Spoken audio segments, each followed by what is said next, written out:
Hello, my name is Jonathan Forster, and welcome to the Multi-Story Thinking Podcast. I'm an interior designer and educator. My job is to improve quality of life and productivity by helping people to create beautiful and practical spaces to live and work in. The Multi-Story Thinking Podcast takes an educational slant to the interior design world. So sit back, relax, as we help unravel the mysteries of interior design.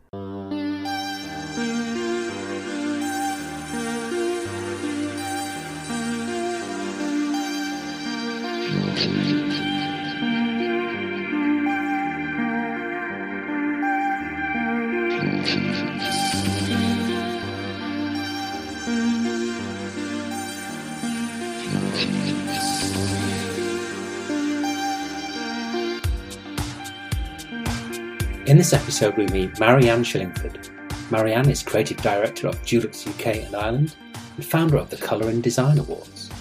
She's a passionate advocate of the power of colour and its positive impact across the design world, and particularly in the interior design sector. I spoke to Marianne via a Zoom connection. In this episode we discover how intelligent use of paint can be used to stimulate behaviour and heighten sensations, how the factors that influence the patterns of colour selection change over time. We lift the lid on the process of selecting the colour of the year and the alchemy of creating paint names, and discover why there's no excuse for just using Magnolia.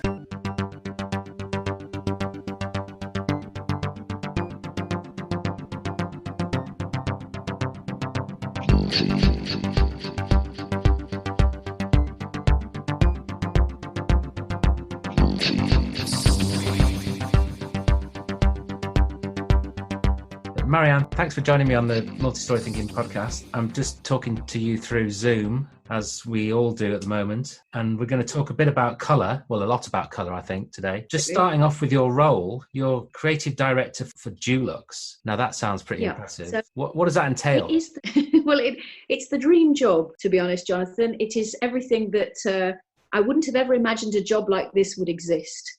But that I get to work for the biggest paint brand, in the world, probably one of the most well known. And what the job entails is I work across all of the teams, retail and trade, with the guys in the colour team, to the scientists, to our marketing teams, to our sales guys. And what I am in the business is a creative catalyst. And what I tend to do is drop in the magic ingredients or the sparkle and fairy dust that helps people to understand how amazing the company is and how to communicate it and how to share the great stuff we have that often we don't think of. That's sort of almost so obvious that we take it for granted. So I'm on a daily basis, I'm working with so many different people. And then outside the business, I'm working with creatives and designers and people who are working in colour, from fashion to gastro. I'm talking to a gastrophysicist next week who works in the area of colour and how it affects our perception of taste. So I honestly, Jonathan, I have the dream job when it comes to colour, and not just paint, colour in all its forms. I'm kind of at the heart of it, which is wonderful. There's two aspects, I suppose. There is the idea of colour and what that does in the world and in interiors, but also then there's the product, the paint, which is the purveyor of the colour. I think paint is probably one of the sort of hidden gems of the interior designer's creative palette, and possibly underappreciated. Because I always sort of think, when I hear things like, oh, well, at least we can just paint it. We can just paint it. But as opposed to going and get something possibly more expensive or a different finish. Paint is the probably most direct way of affecting change in a space. It's often the last thing you do and the first thing you see, and it's the great transformer, and it's the cheapest. I mean, you can decorate a room for less than the cost of a designer cushion, and yet it's the thing that stamps personality and also it's the thing that creates the mood and how you're going to feel in that space. So yes, paint is it's a sort of Cinderella, I think, of materials when it comes to interiors, and designers are very good at using it, but possibly not as confident and creative as they could be. I think that's probably fair. I mean, there's so many colours as well. I've got one of those Dulux swatch cards. You're thinking, right, choose a colour. There's hundreds, maybe thousands of choices. There are 33,000 in your little swatch card. There will be 33,000 you can immediately lay your hands on. But now we have a process of creating color that we can create a bespoke color for anybody. So there are, because the eye can see up to 10 million colors. So we can perceive 10 million colors. We can't name them, but we can see them. And we can actually make those colors now. So it's something that we've been working on for a long time. And we have these incredible color sensors that measure the color on a surface, and we can recreate that in paint. So color is the most extraordinary, has become the most incredible democratic tool and creative tool for designers everywhere. And there's no excuse just to use Magnolia. I'm sorry, it won't cut anymore. Or grey. That must come down to the technology. If you've been to any of those paint shops, the machines that mix the paint are pretty spectacular, aren't they? And the calibration of the different colours that make up a colour and being able to get a consistency, that must have made a difference in terms of being able to offer such a wide range. It has. I mean, it's only been very recently, it's always been a problem with our industry, is getting this consistency of colour, because the machines up until literally the end of last year, all of the machines and the calibration tools in our machines were similar all over the world, and all companies would have problems with this consistency. If one of the jets was dirty, or the pigment wasn't put in properly, or there were lots of little niggles that we couldn't iron out. But last year we launched this wonderful colour campaign, and it was our mission to get colours absolutely perfect in our machines. So our calibration tools, our spectrometers, are second to none in the stores where we offer the Dulux colour mixing. And that's been a revolution for our business, because it's always been one of those things, is that we want to see colour consistency across everywhere you see it. So if you pick up your colour swatch, your big fan deck, the colour that you see on that fan deck as a designer is exactly the same colour that you get in the tin when you go and get it mixed. And that's always been a bit of a problem. You get it sort of 80% and 90%, but you want it absolutely dead-eye dick. And that's what we've been working on, and that's what we've achieved. Certainly helps. I've just been decorating my bedroom, and the colour of the paint changes from one tin to the next. I think we've had and also in age, colours age, don't they, on the wall, and that's a bit of a challenge. But just going back to the importance of colour, you're obviously passionate about it. What are the things that come to mind when you think about why we should be using colour? And I suppose also, when we talk about colour, we're not just talking about bright colours, are we? We're talking about, well, everything is coloured. There are 150 shades of white in the fan deck that you've probably got there. So colour is, it doesn't, when we say colour, it's not just the colour that I'm wearing. It doesn't sock you between the eyes, but colour has this incredible effect on our emotions, and it also has a sort of different calls to action. So when you use certain colours in certain places, it can make you feel something, and it can also make you do something. So it affects the outcome of a design. So for example, if I'm a designer and I'm wanting to stimulate more conversation in a space, I might use a vibrant orange or a rich red to stimulate conversation and heighten a sensation in a space. But then if I wanted those same people to sort of completely switch off and maybe completely relax, I would use something softer. I might use a soft green or a green grey, or a colour that connects them with the outside, so blurs the walls between the interior and outdoor spaces. And you would affect a change in that emotion and feeling and outcome in those different spaces. And I think that it's probably people are starting to understand that colour is so much more than just making something look pretty or arresting and attractive. It actually affects the way we feel and the way we use a space, and the way we respond to a space. So for example, a red, a bright red is fantastic for getting people's attention and really getting an intense conversation, activity, sensation, taste going on in a space. But hellfire is horrible if you're having to live in a red living room and you're a bit stressed. I mean, that's nightmarish. So it's perfect for certain situations and not perfect for others. That taps into the psychology of colour. There's a big thing about the psychology of colour at the moment. And I actually think that there are certain colours that will do certain things because of the way we see them and the light conditions. But I think that the psychology of colour sort of changes according to the situation we find ourselves in as human beings. I mean, we track colour trends, and we've been doing trend forecasting for the last, and recording all of our forecasting, global forecasting, for the last 26 years. And we've noticed patterns in people's colour choices that reflect what's going on around us. So in times of economic prosperity, when people have got money, the mortgage is paid, and everything's going fine, we tend to leave bright colours behind and migrate towards sort of more sombre, not sombre, but cooler neutrals, blues and greys. And colour tends to sort of drain out of our lives in some sort of sense when we're financially stable. But when things go horribly wrong, so there's a big global disaster, the years after that, as human beings, we embrace colour as almost a celebration of life and being human. And it's an extraordinary pattern that you can see. Big world events and the way that people are feeling will affect their choices of colour. It's not just fashion, it's not just materials, it's actually how human beings tick. And I think that has a certain psychology to it, but it doesn't mean that colours, the language of colour is fixed. It means that we respond to it in different ways according to the different situation we find ourselves in. There's some fairly standard colours that have the same impact, like red, I suppose, is the stop or danger, but the colours are interpreted differently across the world in different cultures.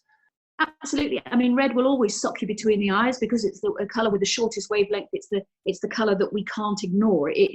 But in China, it's overwhelmingly positive and lucky and joyful. And in India, brides wear it as a wedding dress. Here, it's more about sort of passion, aggression, power.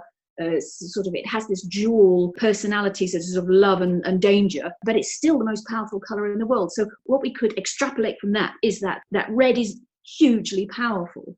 But whether we could say that red made us all feel sexy or made us all leaders, I'm not sure. I think that sort of comes down to the moment, the situation, the perfect situation in which those colours are used, and they can be used to unlock the potential in situations. But what we will understand is that red is really powerful, and it's how you use it and in what situation that unlocks its true potential. So it's part of a palette of materials and the quality of the space. Yeah, absolutely. And it's what you want to happen, Jonathan, in that space. I think that's the big question. I think when I'm decorating a space or designing a space, I'm asking myself, who is here and what do they want to happen? So if it's a family wanting their kids to sit down and eat together as a family, I might choose a colour that would help them come together and to create a cosy, stimulating space where they can chat to each other and that food tastes better. It's what do you want to happen in that space and what colours might help you unlock the potential in that space. It's an amazing tool to have in your toolbox, something so simple that could do so much stuff with such a small price tag. That's more linked to behaviour then, isn't it? A bit like we would design a space to support an activity, you decorate a space to support the activity. Absolutely. There's a wonderful thing at the moment, biophilic design, this reconnecting with nature and bringing nature indoors. And we all as human beings feel much better when we have a view, when we can see the sky and when we can see green and when we can see plants. Now, when you start to bring that very simple idea of, we know that biophilic design is good for us as human beings because we're hemmed in, we're living in smaller spaces. If you paint a room, you add, use coloured blues and greens and add plants, suddenly the whole space, you go, whew, it is literally like the room's bigger. You can breathe easily. Your brain is decluttered. Just that simple use of a palette that's linked to biophilia, linked to nature, makes the space you're hemmed in feel less hemmed in, and you don't feel so trapped. It has an enormous positive effect on the way we feel, and especially in the workplace. If you're working in a box and you can't see the horizon or the sky and the trees, if you fill that space with colours that link you to that, you are psychologically there. How would you encourage interior designers to think more deeply about how they use colour in space? Try it out for themselves to start off. A lot of interior designers get stuck in a rut of a palette that they've used over and over and over again because it works with fabrics and materials that they're familiar with. And we all do the same thing. We fall into a rut of familiar colours that we feel comfortable with and almost become our signature. But I would encourage designers to explore the potential of colour to be the ultimate material in their arsenal. And also not just to colourfully decorate rooms, but to use colour in an intelligent way within a space. You don't have to fill a room with colour in order to create an enormous amount of impact. So just creating a wall, one wall, maybe not so much the feature wall is the thing now, but maybe bringing the colour from the ceiling down onto the walls slightly. In bedrooms, in hotel bedrooms, what are you doing? You're lying in bed most of the time, looking at the ceiling, and the ceiling's white. What the hell? What opportunity, wonderful opportunity to make people feel cocooned or soothed or reconnected with nature. If you added colour to the ceiling rather than putting it on the walls, then you maybe add colour to the just above the skirting and have a band of colour that again reconnects you with nature, this idea of a horizon. It instantly changes the way that you feel about the space, and it also visually changes your perception of the space. So you can use colour to make a space seem bigger or smaller or longer or taller. And it's this kind of creative use of colour that I think that designers will enjoy dipping into more. I think that idea of painting the ceiling is great. I mean, I've done that a few times, and when you suggest it to people, they just look at you and think you've gone crazy. But being constricted by the joins in the walls is limiting, isn't it? And the ceiling, and like you say, you can play around with the proportions. I know, and if you bring a colour around it, I've seen quite a lot of this, and we're doing a lot of this way. You don't just stop a colour in the corner. You bring it round the corner, and you connect colours in a different space. So a third along the wall, rather than just stopping one colour in the corner or stopping the colour when it hits the roof. Maybe taking a band of colour up from the wall onto the roof looks absolutely amazing. It completely transforms the space. And I think one of this interesting things about that I've definitely found, and I think that is happening all over the world, is that as people are locked into our homes at the moment, we're not going anywhere. We're starting to re-examine what home means and we're starting to unlock the potential of our personalities and our homes becoming something else. I mean, most of our homes are where we work now. And so what do we need from that what do we need beyond a bedroom or a study at home? We need something else, and we're starting to be more creative using colour at home. And I think this is going to be a thing. I think that's a quick way of making massive change, isn't it, in terms of creating atmosphere. We talked a bit about the benefits and the advantages of using colour well. What happens when you don't use colour well? You redecorate. You redecorate, yeah. You sell some more paint. Yeah. I think that's we have these wonderful tools called visualizers. So you can download a free visualizer onto your phone or your iPad, and you can dial into any of the colors that we have, and you can see them immediately on the wall. So you can do a bit of virtual decorating before you commit yourself to the paint, which is, even though, in certain light conditions, it might not be absolutely dead-eye dick, but it would be pretty good and give you an idea of what a room's going to look like before you commit yourself. And that's been a great help.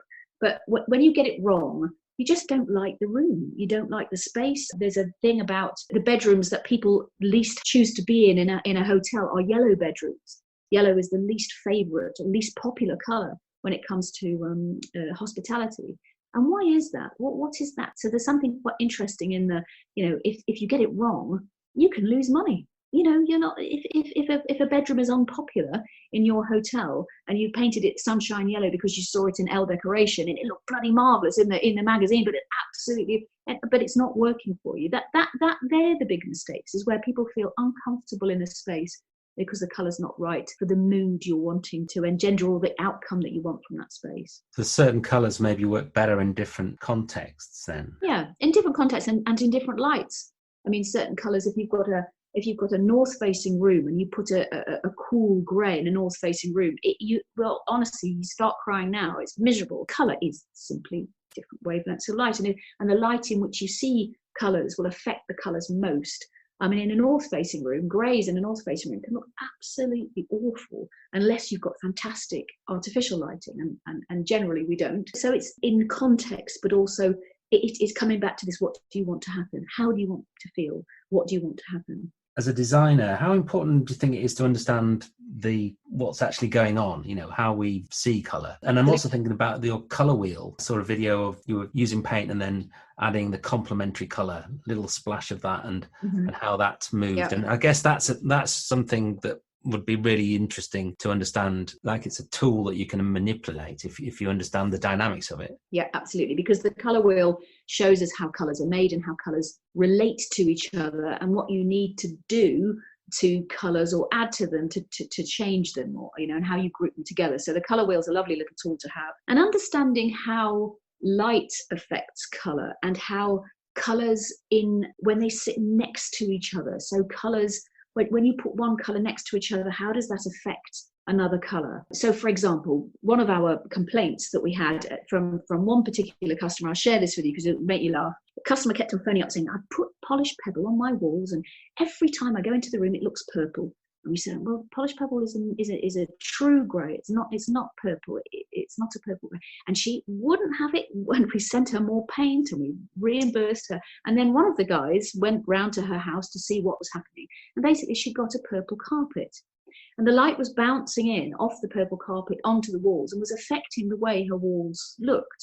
And so it was the colour in conjunction with polished pebble that made the walls look purple. So it's not just the colour on the walls that are affecting the way that we see it and we perceive it. It's colours bouncing off, light bouncing onto another colour and then projecting it onto the walls. I mean, you can see I'm wearing a bright orange. I know that your listeners won't be able to see this Zoom conversation we're having, but I'm wearing a bright orange jersey and it's reflecting onto my face and giving me a sort of either a too many gin and tonics look, or I've just been out in the garden and enjoyed a bit of sunshine. It's affecting my skin tone. We had a client, and this was on furniture actually, so we're not just, when we're talking about colour, we're not just talking about paint, but a chair with a very delicately coloured back, which was beautiful in the pictures, and I think they'd seen it in the showroom, arrived on site.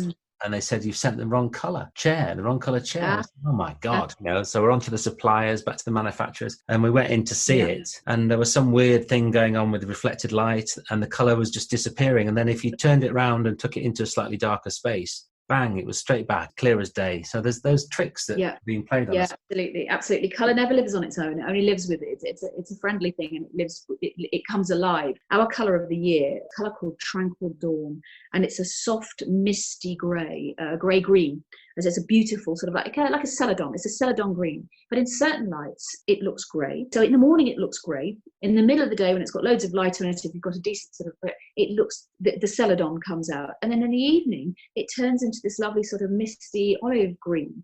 And it's the light that just affects it. And people who, it's quite interesting because when we're looking at colours and sharing them with people in the colour studio, depending on what time of day somebody comes into the studio, depends on how they perceive it and how they describe it and whether they would use it or not. It's very strange, but it's constantly affected by light and the light quality in which you see the colours, and then stick it in front of a different background. I mean, this Tranquil Dawn looks amazingly green in front of a pink background because the pink is the contrasting colour and it makes the green pop.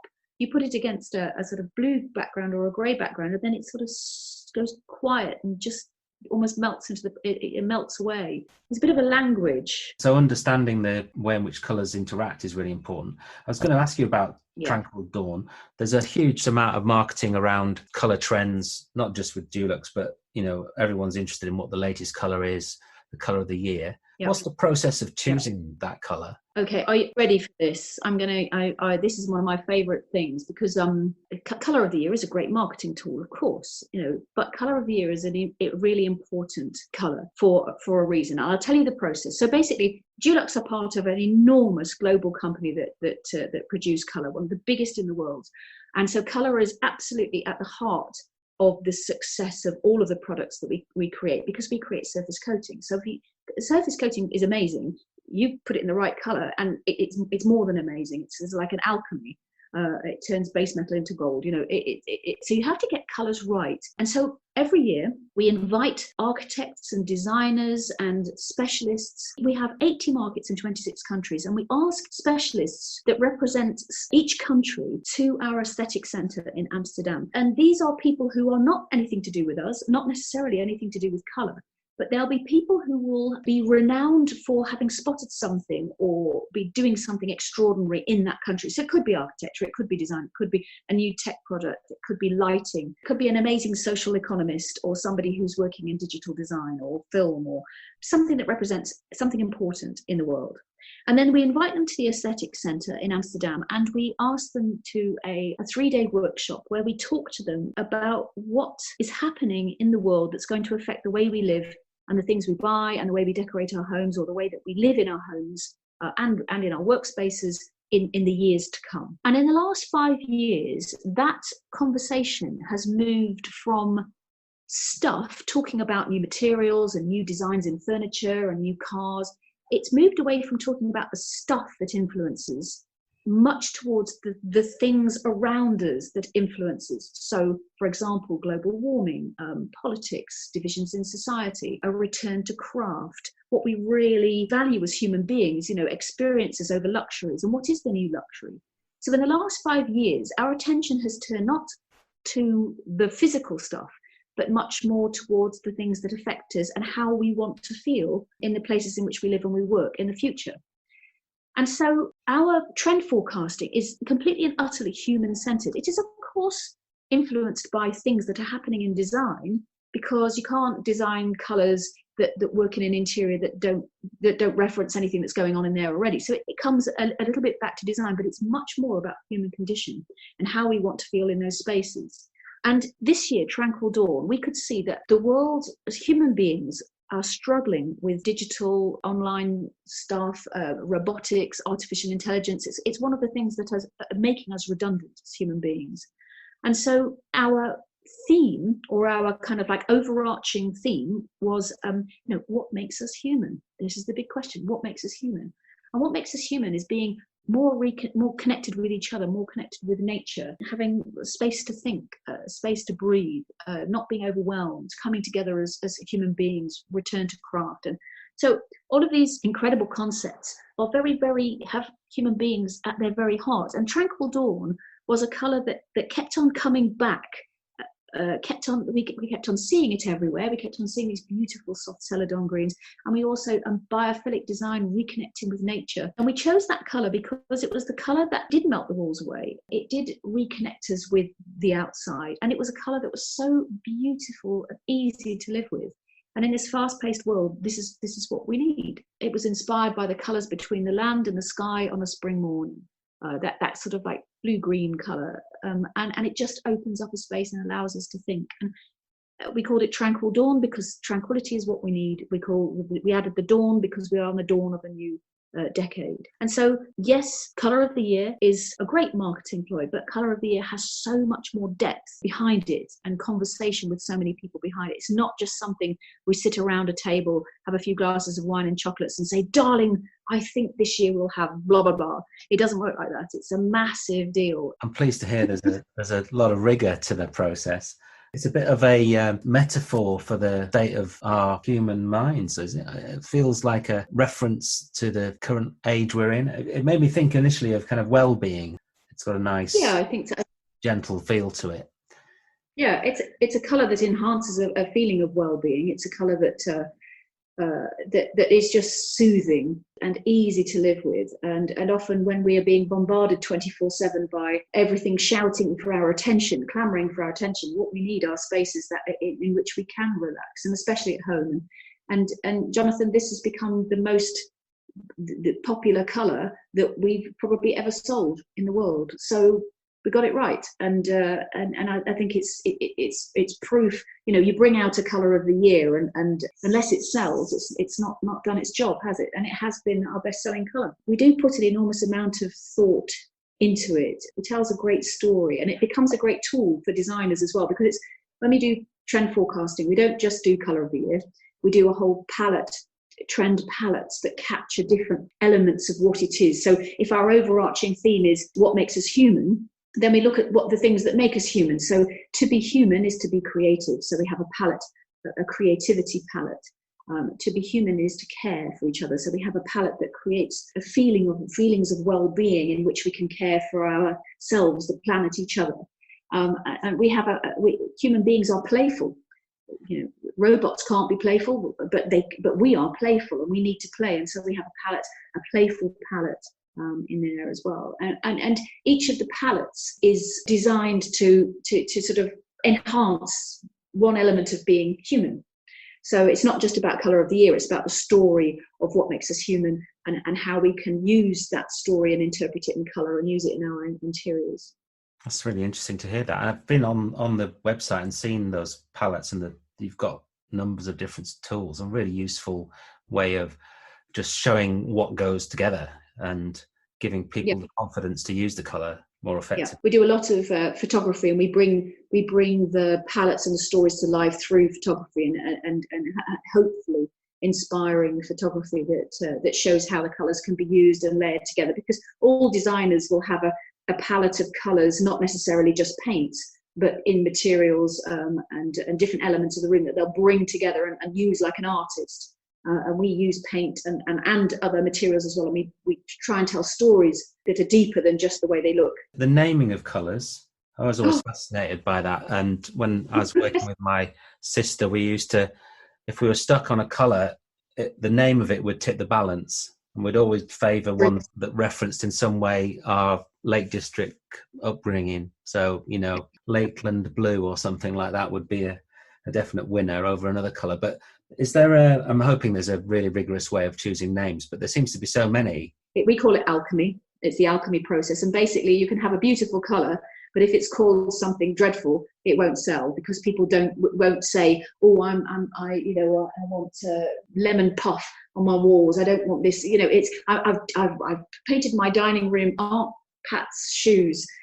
Rubbish. It doesn't sort of like fit with the heart. When you get a good name, the colour really lives, and it makes you proud to use it. So it draws a picture in your mind. So the alchemy process, when we're naming colours, we have the ideal colour has two words.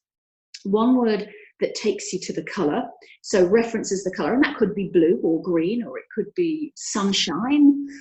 So we could, so it takes you to the colour, and then the other word takes you to how the colour might make you feel, and how it might affect the mood. So it's kind of engaging the eye and the heart, and doing this wonderful thing. And once you've got that right, so for example, a lovely colour called Sumptuous Plum. So plum will take you to the colour, so that gives us that sort of lovely berry, kind of rich, sort of dark garnet. And sumptuous will give us the way it's going to make that space feel. So it's going to be extravagant. It's going to be luxurious. It's going to be sort of very decadent.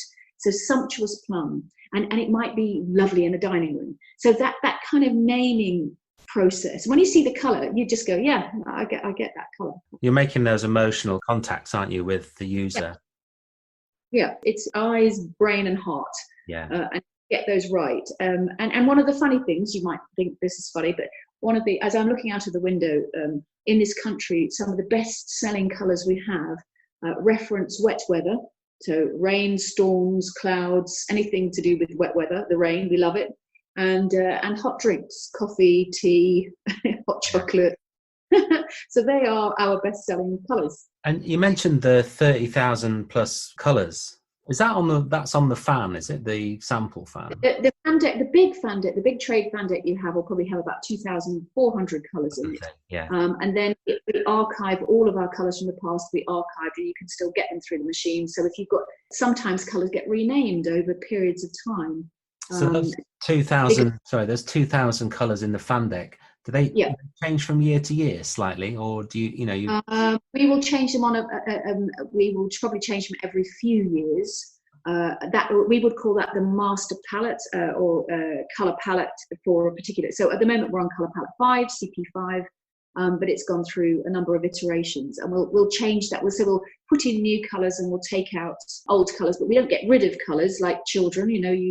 You might not like them quite so much, but they're still your children. Once you start to look at colours, it's quite fascinating, because you'll open up the deck and be trying to find a colour and be discounting them because that one's got too much blue in it, or that's not quite as bright. So the key, I suppose, is to know what you want to use the colour for. We've got this wonderful thing at the moment. It's called a colour sensor. And the colour sensor is a little teeny tiny spectrometer. It's a highly accurate spectrometer. And so if you've got a colour, you've got a colour on a piece of fabric or a colour on a material, you can pop the colour sensor on top of that. It will match it to the nearest Dulux colour, and then you can scroll through a series of images where it will show you how that will look in full daylight, in north-facing light, in south-facing light, and at night, and how it looks in a room where there are corners and dark shadows. So it's an amazing tool. Rather than doing it old school with swatches and by eye, you can actually show the client what it's going to look like in different situations and under different light conditions. And that's technology taking colour to a whole other, technological tools, helping the designer to really see what colours are going to look like. That's a huge help, because even a flat colour on a mood board, it's hard to imagine what it's going to look like in real life. I've seen from some of your videos, you're quite expert at handling a paintbrush, and lots of demonstration videos, which have been great. If you've got the time to do a bit of research on how to do stuff, it's really interesting. But you started off training as a sign writer. I did. I wanted to earn money. When I left college, we did art at college and sort of came out loving the technical aspect of paint, and I could paint and I could draw, but I just couldn't. I wanted to be a fine artist, but I didn't have much to say, to be entirely honest. I really enjoy the physical act of painting, and I love the technical skill involved. And so went off to do sign writing, because that was a way of earning money out of the thing that I seemed to be quite good at. And did pub signs and narrow boats, and then fell into, by bizarre chance, working a showman's decorator. So painting fairgrounds and fairground rides. And that was the most extraordinary and wonderful experience ever. It taught me how to paint beautifully, accurately, and with precision and fast, do it fast. And then I went back to college and did City and Guilds with painting, decorating, and sign writing was one of the things that I'd done, and learnt how to do traditional marbling and gilding. And so I did that for a long time, and I started my own business in decorating, and it was more of the kind of decorative side of, storytelling and theatre of decorating. So themed interiors and hotels and restaurants and mural work. And I've always been in love with the act of painting and the theatre of painting, and how it can transform things, and also how it can make people happy, and myself included in that. And I one of the things I've been enjoying more than anything, I know it's ridiculous in this period of us being locked down, is being able to paint. I mean, I've always painted, but to be able to do it and just have fun painting pictures, honestly, Jonathan, that's the most wonderful thing. And then to be able to end up in your career as the creative director of Dulux, I mean, that you couldn't write it. I mean, it's just a wonderful thing. I'm so lucky. I think there's no other job for you, is there? So what inspires you about doing your job? It's the people, to be honest. I mean, it's the people. We have so many experts, passionate experts in our business, people who are so good. And it's not just that you're good at something, it's that you love something. And I know it sounds cheesy, but the company has this incredible family. It feels like a family. They feel like your friends. And when you go to work, and you could ask anybody anything to try, and nobody would hold any, people would bend over themselves backwards to go and help you find the answer to that problem. And it's a collaborative approach. I know it's a silly, cheesy thing, but I've been working alongside this company for nearly 30 years, not in the company, but only as the creative director for the last 5 years. And it just feels like a family. And it's one of the original manufacturing companies, the most trusted paint brand in the world. Got a dog. It's got a fluffy dog. I mean, what's not to love? It's iconic, isn't it? It's an iconic brand, and it's often, I think, as a company, we're probably often overlooked because we're familiar. It's like familiarity. You become familiar with something and you forget how amazing it is. And every day in our company, we have the most extraordinary crown jewels of colour expertise and science, and the kind of science that we're doing, and the kind of surface, the paints that we create, and they're all there. And when you find something, you think, my goodness, we are an incredible company. And I'm here because I'm proud of it, and I love the people who work there. You've got an interest as well in passing on knowledge. I've seen lots of the how to do videos, but also you're involved in the National Design Academy. That was something I helped set up years ago, and I still love to follow their fortunes and help them out every now and again. And we share Colour of the Year with them. They're one of the first people that we share it with. So it's so that's kind of like another sort of family that that I'm close to. I'm also I have a thing. I think as you get older, you start to ask yourself what it's all about, and what kind of legacy will you leave behind, and what will anybody remember you for, apart from the odd joke. I started a thing called the Colour in Design Awards, which recognises and rewards amazing use of colour by young people moving into design. And that's been something that's been absolutely wonderful, great privilege to be part of. We look for extraordinary use of colour in all disciplines of design, everything from fashion to digital to video making. And every year we have these incredible awards, and we nurture the next generation of talent working with colour in all of its forms, in all of its transformational forms. And that's been something that I give of my time and help people understand a little bit more about colour, and also about the commerce of colour, how important it is, the creativity of this country. We are the most exceptional nation for nurturing creative talent. Looking to the future, we need to keep that going. This year, more than ever, thousands and thousands of graduates have sort of been robbed of an opportunity to show off what they can do because there's been no new designers, there are no big shows, no graduation ceremonies, and that's been really difficult. So this year, more than ever, it's become quite a drum that I'm banging for the Colour and Design Awards. So. I've got to stop myself thinking about it, actually, because it sort of throws you off, doesn't it? The mess we're all in at the moment. But on a positive note, would you say the use of colour in the UK is becoming, and across the design community, better understood or used more effectively? Yeah, it's used more thoughtfully, I think so, and more effectively. Is a good word, effectively. I really do. And I think this period of time where we've all been locked in our own four walls will make us, and also with not great resources to change the space we live in. And if money is going to be tighter in the future, then we're going to be looking to solutions to create the biggest impact with the smallest amount of investment. And I think that colour will be one of those things. I'm hoping that we'll use it more creatively and have some fun with it. I mean, I'm seeing you sitting in your room surrounded by brilliant pictures behind you, which is lovely. That's joyful, and that's just, there's lots of colour. And I think we're going to be connecting with creativity a little more. So don't you see in mine, I've got this great big fairground panel from my past, and that makes me happy. Yeah, it's a real way of introducing joy. Yeah, absolutely. I was talking to a fashion designer yesterday, and she was talking about the colours that she puts colour on. She said, naturally, I'm an introvert. But when I get up in the morning, to help me face the day and to be the person I want to be, I will put on something bright and cheerful. And she said, and then people talk to me and they are attracted to it. They feel that the barrier between us is broken because I'm wearing something that says, come and talk to me, rather than hiding away. And she said she's used colour her whole life to overcome her natural sort of introvert, the natural introvert. She puts colour on to make herself more extrovert, which I think is lovely, and I think that we do that. I could talk about colour for hours and hours and hours. What's your favourite colour? Well, my favourite colour has always been orange. I know that it's a silly thing. Yeah, I don't know why.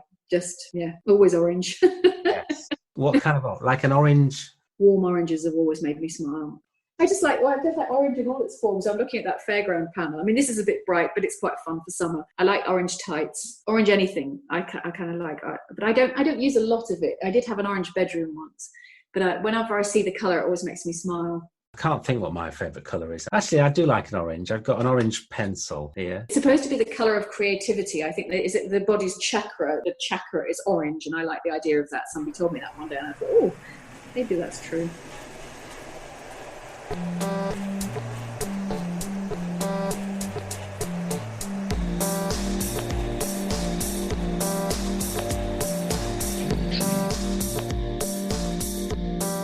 Thanks to Marianne for taking the time to talk to me. Her approach to using colour is really refreshing, and there's some great videos of her online, which I'll put some links to in the notes. Particularly interested in the way in which she plays with proportions and the positioning of colour on the wall, taking a more unconventional approach, and her use and understanding of the colour wheel as a way of manipulating colour, considering what the mood and atmosphere and activity of a space is as a driving force for the selection of colour, provides a really decisive, human-centred approach to creating the right atmosphere for the right activity. I'd like to thank Dave Clark from I Am The How for production support and advice in the setting up of this podcast, Kay Hanson for her planning support and co-hosting role for these and our educational podcasts at the University of Plymouth, and Mark Frith for the music.